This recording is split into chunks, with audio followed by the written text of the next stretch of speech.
আসসালামু আলাইকুম রহমতুল্লাহি ওয়া বারাকাতুহু। সম্মানিত দর্শক, আজকে আলোচনা করব জিন, ভূত, দেহ দানবের থেকে আপনি নিজেকে কিভাবে রক্ষা করবেন এবং আপনার পরিজন, আপনার ছেলে মেয়ে, বিবি বাচ্চাকে কিভাবে এই জিন, ভূত, দেহ দানবের থেকে কিভাবে রক্ষা করবেন, হেফাজত করবেন, সে সম্পর্কে আপনি যদি এই ভিডিও দেখেন তাহলে জানতে পারবেন। আর আপনি নিজেকে রক্ষা করতে পারবেন, আপনার ফ্যামিলিকে রক্ষা করতে পারবেন ইনশাআল্লাহ। আমি কিছু কোরআন থেকে আপনার এই বস্তুগুলি সমস্যার সমাধান বলবো, যে কোরআনে কি আমল করলে আপনাকে জিন ভূতে কোনো ক্ষতি করতে পারবে না, আপনার ঘরের ছোট ছেলে মেয়েদেরকে কোনোদিন ক্ষতি করতে পারবে না। আসুন আমরা জেনে নেই। প্রিয় ভাই বোনেরা, সাধারণত মানুষ সদা সর্বদাই কী করতে লাগে? পাক পবিত্র থাকতে লাগে। কারণ আল্লাহ নবী সাল্লাল্লাহু আলাইহি সাল্লাম বলছেন, আত-তুহুরু শাতরুল ঈমান, যে পাক পবিত্রতা ঈমানের আধা অংশ। যদি আপনি সদা সর্বদাই পাক পবিত্র রাখেন শরীর, তাহলে এই জিন, ভূত, দেহ দানব একটা চান্স পায় না আপনাকে আক্রমণ করার জন্য। যদি আপনি নাপাক থাকেন তাহলে চান্স পায় আক্রমণ করার জন্য। আমরা কি করব? প্রথমত, আমরা যখন ঘর থেকে বাহির হইয়া কোনো কাজে যাইব, বা রাতে আমরা ঘর থেকে বাহির হইয়া কোনো জায়গায় যাইব, তাহলে আমরা ঘর থেকে বাহির হওয়ার সময় একটি দোয়া পড়ব, যে বিসমিল্লাহি তাওয়াক্কালতু আলাল্লাহ হাসবুনাল্লাহু নি'মাল ওয়াকিল নি'মাল মাওলা ওয়া নি'মান নাসির।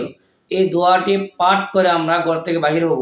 ইনশাআল্লাহ আপনাকে রাস্তার কোনো বস্তুয় ক্ষতি করতে পারবে না, কোনো খারাপ বস্তুয় আপনাকে আক্রমণ করতে পারবে না। আপনাকে আল্লাহ তাবারক তাআলা হেফাজত করবে। প্রিয় ভাই বোনেরা, ফরজ নামাজ পর, প্রত্যেক ওয়াক্তের ফরজ নামাজ পর আল্লাহ নবী সাল্লাল্লাহু আলাইহি ওয়াসাল্লাম বলছেন, যদি আপনি আয়াতুল কুরসি পাঠ করেন, প্রত্যেক ফরজ নামাজ পরে আপনি কি করেন? আয়াতুল কুরসি পাঠ করেন। বিসমিল্লাহির রহমানির রহিম।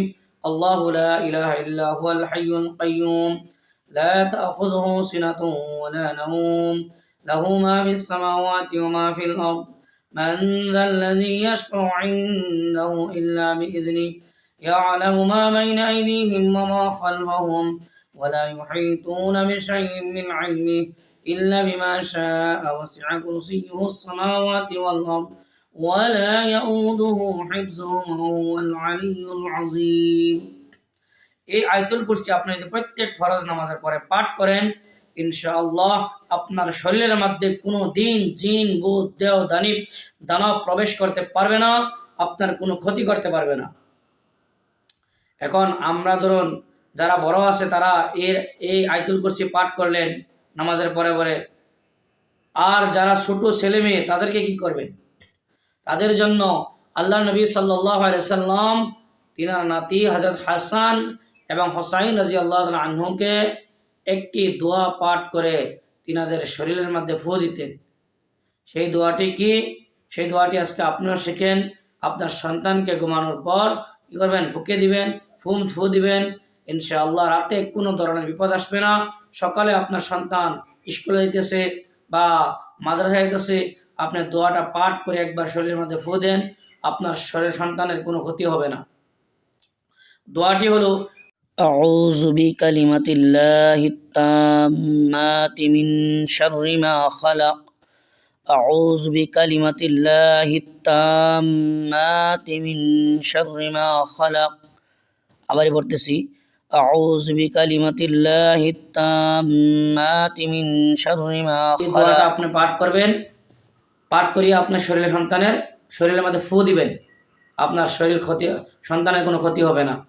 সম্মানিত দর্শক বন্ধুরা, আমরা জানলাম যে আমরা নিজেকে কিভাবে শয়তান থেকে হেফাজত করতে পারবো, জিন্নাতের থেকে হেফাজত করতে পারবো, এবং আমাদের ছেলেমেয়েদের কীভাবে হেফাজত করতে পারবো। যদি আপনাদের কাছে ভিডিওটা ভালো লাগে, ভিডিওতে লাইক করে দিবেন, দয়া করে চ্যানেলটা সাবস্ক্রাইব করে দিবেন। আর সওয়াবের নিয়তে যাতে প্রত্যেকজন মানুষে নিজের ফ্যামিলিকে হেফাজত করতে পারে, নিজের ফ্যামিলির ছোটো ছোটো ছেলেমেয়েদেরকে হেফাজত করতে পারে, সেই সওয়াবের নিয়তে আপনি ভিডিওটা বেশি বেশি শেয়ার করে দিবেন।